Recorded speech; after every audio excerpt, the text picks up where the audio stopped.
problema nunca foi o sexo, nunca foi o desejo, nunca foi o impulso. O problema é quando ele perde o significado, quando algo profundo passa a ser tratado como superficial. E nesse momento você não perde só o valor da experiência, você começa a perder a si mesmo. A forma como você vive sua sexualidade define muito mais do que momentos, define mais do que prazer, define mais do que experiências passageiras, define a forma como você se relaciona com um outro e com você mesmo. Mas isso quase nunca é observado.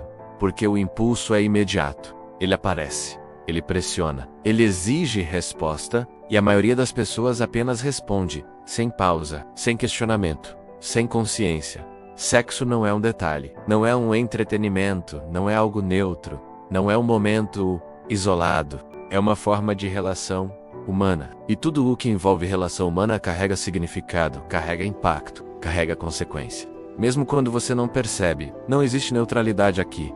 Toda experiência deixa marca, toda interação molda a percepção, e com o tempo essas marcas começam a se acumular, de forma silenciosa, progressiva, quase imperceptível. O sexo casual parece simples, parece leve, parece sem peso, parece sem consequência. Mas isso é só a superfície, porque aos poucos algo começa a mudar. A forma como você vê o outro muda, a intimidade perde valor. A conexão se enfraquece, e aquilo que antes era encontro se torna consumo.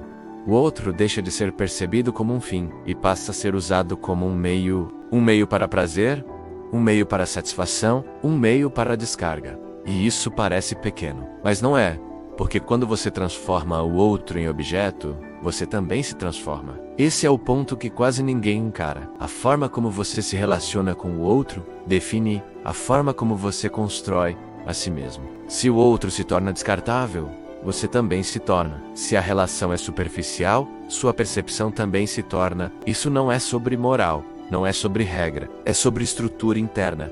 Disciplina sexual não é repressão, não é negação, não é proibição, é compreensão, é consciência, é direção.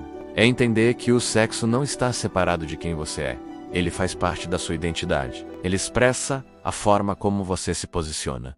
Quando existe disciplina, existe escolha. Quando existe escolha, existe consciência. Quando existe consciência, existe presença. E quando existe presença, a experiência muda completamente. Não é mais sobre usar, não é mais sobre descarregar, é sobre se relacionar. Agora observe isso além da sexualidade. Quando tudo se torna banal, nada mais é profundo. Quando tudo é descartável, nada mais é valorizado.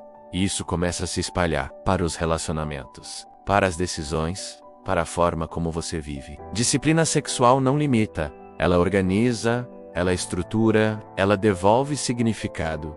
Respeitar o outro não começa na ação, começa na forma como você enxerga. E respeitar a si mesmo é não se tratar como algo descartável. A pergunta não é sobre o que você faz, é sobre como você se posiciona. Você está vivendo com consciência ou apenas reagindo ao impulso? Se isso fez sentido para você, comente. Eu escolho consciência. E se quiser continuar essa jornada, no comentário fixado você encontra um material para você entender melhor sobre a suprassexualidade e mais conteúdos que vão te ajudar a expandir a sua consciência.